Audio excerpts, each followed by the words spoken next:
ग्रामीण भागात पारंपरिकरित्या साजरा होणारा बैलपोळा हा सण शेतीशी निगडित असल्यामुळे शेतकऱ्यांच्या जीवनात विशेष महत्त्वाचा मानला जातो।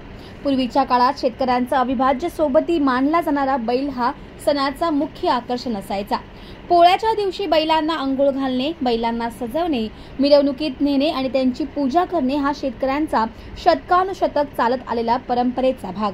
मात्र आधुनिकीकरणाच्या लाटेमुळे ही परंपरा हळूहळू बदलत दिसते।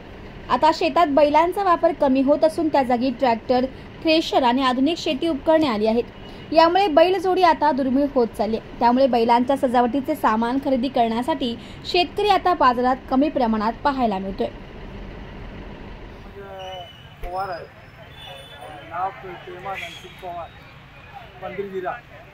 एकदम बैल काम है, एक समय ट्रैक्टर वाला है तो एक समय कमी जाते नाही चालले असं राहिलं। आता जे एक समय जसा माल झाला तसं खरेदीला खूप महागाई राहते।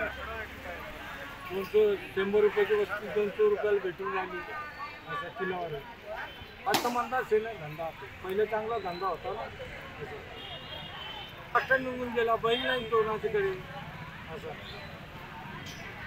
भाव एक समज 150 रुपया 200 रुपये किलो भेटत ना।